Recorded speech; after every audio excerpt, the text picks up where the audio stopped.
साथियों, बालाघाट विधानसभा क्षेत्र की जनता के मन में क्या है बदलाव की परिस्थितियां या यथास्थितियों को वो पुनः दोहराना चाहते हैं, इसी विषय को लेकर के सामान्य लोगों के तक हम और हमारी टीम पहुंचकर उनसे बात जानी कि उनके मन में क्या चल रहा है बालाघाट विधानसभा को लेकर।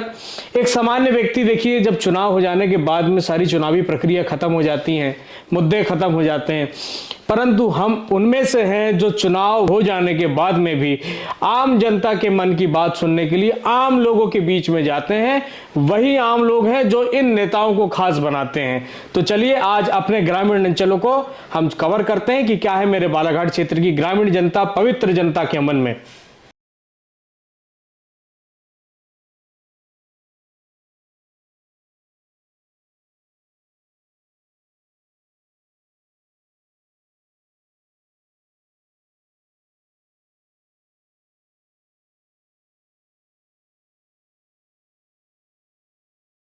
मेरा नाम जय कुमार नागेश्वर, लालबर्रा से मैं। मुझे बताएं, आप एक नौजवान है, नौजवान को भारतीय जनता पार्टी हो या कांग्रेस हो, दोनों का मैनिफेस्टो आपने देखा है। जी।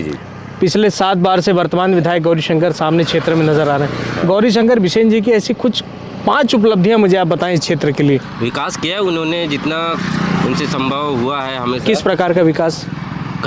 एक विधायक के रूप में देखा जाए तो उन्होंने लालबर्रा के लिए बस थोड़ा सा व्यापारी संघ शायद उनसे नाराज है।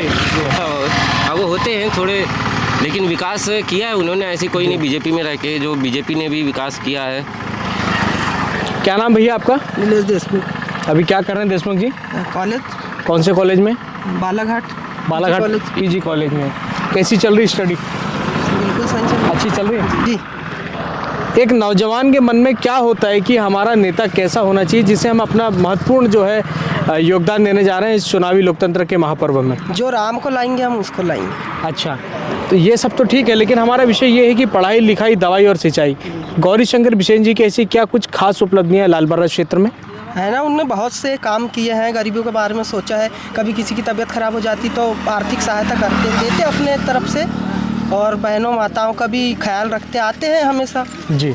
जो भी बुलाते हैं उनके घर पे आते हैं हमेशा जी। क्या नाम है काका जी आपका? फुलचंद चित्री। कैसा चल रहा माहौल चुनाव का भी वर्तमान में? चुनाव जोरों पे चल रहा है दोनों पार्टी का। जी। दोनों पार्टी। कौन आगे दिखाई दे रहा है? अपने को तो अभी हमारे क्षेत्र के हिसाब से पंजा ही चल रहा है आगे। अच्छा काका जी, मुझे बताएं, हमारे क्षेत्र के किसानों की क्या स्थिति है इस बार? किसानों की हालत तो गंभीर है, बहुत गंभीर है। क्योंकि देखो लेन देन में या वाहनों का जो भर रहे हैं, सरकार तो कह रही है कि हम भरपूर मदद कर रहे हैं किसान की, भाजपा कह रही है, इसमें क्या कहना आपका? भाजपा ने तो आज तक के 1 रुपया हमारे खाते में नहीं डाली। हम जैसे गरीब, मोदी जी 6,000 रुपए भेज रहे थे किसान सम्मान निधि। किसी को मिला नहीं मिला, अपने को तो मिला ही नहीं जी। किसी को मिला, किसी को नहीं मिला है अपने यहाँ। काका जी, अपने फसल बीमा जैसी योजनाओं का लाभ मिल पा रहा है फसल नष्ट होने पर? क्या ये एक बड़ा मुद्दा हो सकता है? उसकी भी फोटो खींच करके ले गए लेकिन नहीं मिला। नेताजी आते हैं फोटो खिंचाने? हाँ। अच्छा, कार्रवाई होती है क्या शासकीय तौर पर? सर्वे वगैरह होता है? पटवारी वगैरह आए थे जिनने जांच पड़ताल करके ले गए, लेकिन आज तक उसका कोई प्रावधान ही नहीं है। इस प्रकार की गंभीर विषय बालाघाट विधानसभा क्षेत्र में दिखाई दे रहे हैं। अब हम इस कड़ी में आगे जा पहुंचेंगे, देखें क्या कहता है बालाघाट विधानसभा क्षेत्र का मतदाता किसान।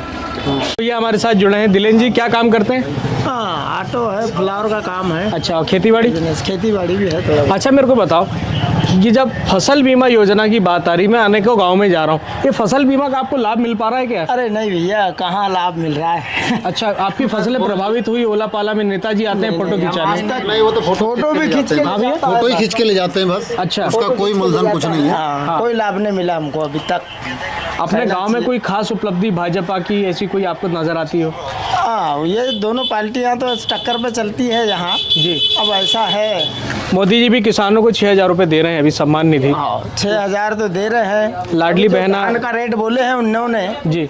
ये अगर अब मान के चलो, यहाँ पर सरकार कब से बैठी हुई है उनकी, अगर वो पहले ही अगर रेट बढ़ा देते जी तो आज ये पारी नहीं आती कि घोषणा करने की जरूरत ही नहीं पड़ती। अच्छा। इतना सा है ना जी, तो वो सोच समझ करके अगर कदम उठाते अपने बालाघाट जिले के विरोध है ना, विपक्ष। तो आज उनको इतना कमलनाथ जी संघर्ष कह रहे हैं मिलेगा। 5 HP तक का टीसी कनेक्शन फ्री हाँ, देंगे। वो टीसी कनेक्शन कर रहे हैं, लेकिन सरकार बनेगी तो जी। पास होंगे। अच्छा, इस बार मतदाताओं पर है वो तो। कौन सा विषय ज़्यादा प्रभाव डाल रहा है चुनाव में? किसानों का, महंगाई का, बेरोजगारी का, कौन सा मुद्दा? इसमें तो मुद्दे वैसे हैं जी, अपन गांव के आदमी, गांव में क्या जरूरतें होती उन हिसाब से मुद्दे कौन से होने चाहिए? देखो, बेरोजगारियां तो ऐसी हो गई है, आज कहना चाहिए जो युवक है, जो लड़के हैं आज के पढ़े लिखे, जी, आज बेरोजगारी में घूम रहे हैं, वो सबसे बड़ा मुद्दा बन रहा है कहना चाहिए। पलायन की स्थिति, जैसे यहाँ से लड़के बाहर जा रहे हैं कमाने। बाहर जा रहे हैं कमाने, पढ़े लिखे हैं और जाकर के बेचारे बाहर कमा रहे हैं, कंपनियों में जा रहे हैं, कंपनियों में जाने के बाद बहुत तकलीफें मिल रही है। गांव सूना होते जा रहा है। हाँ, सुना होते जा रहा है, सिर्फ रौनक, तकलीफ जो है दिखाई दे रही है आपके चेहरे से। लग रहा है ना वैसा। भैया क्या नाम है आपका? विनोद बुराड़े, क्या ग्राम पंचायत है आपकी?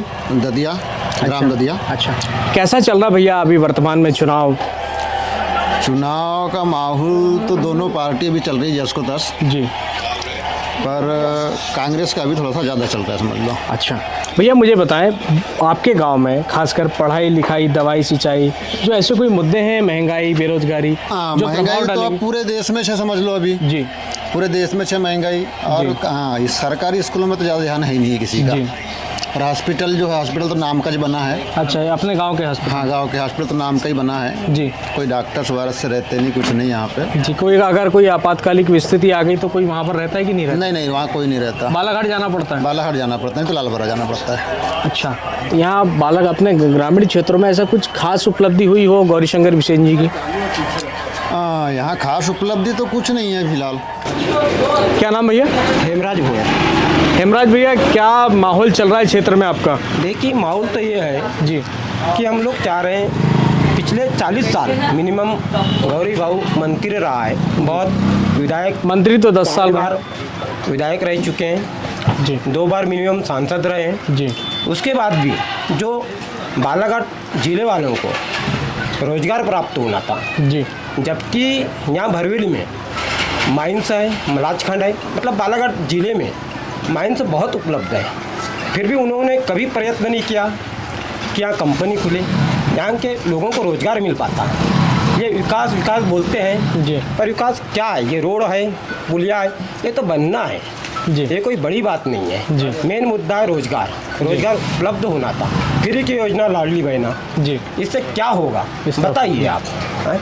ये योजना फ्री से काम नहीं चलता, ये तो वोट डालना है। महंगाई को लेकर क्या कहना है भैया आपका? महंगाई तो बहुत ज़्यादा है, जितना नहीं होना था। अभी मतलब चुनाव आया तो गैस के दाम 200 रुपये कम कर दिए। क्या इसके पहले भी तो किया जा सकता था? ये क्या चुनाव के लिए है? ये सब गुमराह किया जा रहा है। और लोगों को कर्जा, सरकार ने इतने बार कर्जा ले चुकी है, ये आखिर चुकाएगी कहाँ से? जी, यही है तो बदलाव है। जनता को सभी ने मन बना लिया है कि इस बार बदलाव। और पहली बात वही, अपनी लड़की के तक उसने सीट काट के चुनाव लड़ा। ये क्या है? दूसरों को मौका भी दिया जाना चाहिए। काका जी नमस्कार। नमस्कार। क्या माहौल चल रहा है आपके क्षेत्र में चुनाव को लेकर के? देखो, सभी लोग तो अभी कांग्रेस से चिल्ला रहे हैं। अनुभव मुंजारे? हाँ, अनुभव। काका जी, आपके खासकर आप चूँकि एक उम्रदराज व्यक्ति हैं, आपने बहुत से लोगों का कार्यकाल देखा इस विधानसभा क्षेत्र में। आपके ग्रामीण क्षेत्र में कौन सी ऐसी परेशानी है जिसको लेकर के मतदाता जो है उसके मन में एक बदलाव की परिस्थिति दिखाई दे रही है? देखो, हर कोई चाहता है जी, छोटे चुनाव से लेकर बड़े चुनाव तक जी, कि बदले। जी, कोई एक ही काम, एक एक आदमी नहीं होना। जी, ये बदलाव की परिस्थिति आप सभी लोगों को दिखाई दे रही है, जानते हैं। एक नौजवान हमारे साथ जुड़े हैं, क्या नाम है भैया आपका? यकीन ढवाले कि मुद्दे इस बार क्या है, पार्टी चेंज करना है, अच्छा, परिवर्तन चाहिए। ये अपने क्षेत्र ग्रामीण क्षेत्र अपना जो गांव है, इसमें कौन सी ज़्यादा परेशानियों का सामना करना पड़ता दिखाई दे रहा है आप लोगों को? बहुत सी परेशानियां हैं, कई किसानों का धान का रेट और कई चीज़ें हैं, उसकी परेशानियों का सामना करना पड़ रहा है। दवाई, पढ़ाई लिखाई, दवाई और सिंचाई, सड़क, इस प्रकार के कुछ विषय हैं आपके क्षेत्र में? पढ़ाई लिखाई सबकी समस्या ही है इधर तो, यानी डॉक्टर वगैरह ये सब चीज़ों की। अच्छा, क्या नाम है भैया आपका? अरे वाह, तो किसमें टक्कर दिखाई दे रही है? अभी तो कांग्रेस आगे चल रही सर। कांग्रेस आगे चलती दिखाई दे रही। भैया मुझे बताएं, आपके गांव में ऐसी कौन सी खासा परेशानी है इतने वर्षों से लगातार वर्तमान में भाजपा सरकार ने जो परेशानियों का समाधान नहीं कर पाई हो? किसानों की समस्या, कौन सी समस्या है खासकर किसानों की? का रेट नहीं बढ़ रहा, दवाई का रेट बढ़ गया पूरा जी। सोडा पानी सब, पानी नहीं मिल रहा, लाइट बराबर नहीं मिल रहा खेती के लिए। भैया फसल बीमा का क्या लाभ मिल पा रहा है आप लोगों को? अभी तक तो कुछ नहीं, आंसू तो बहुत डूब गया था पानी से, पर कुछ भी नहीं मिला अभी वही। नेताजी आते हैं फोटो खिंचाने के लिए, साल में अभी तो चुनाव के टाइम में आते हैं बस। और उसके पहले नहीं इस बार आप लोग क्या मन बना के रखें? इस बार हम लोग चेंज करने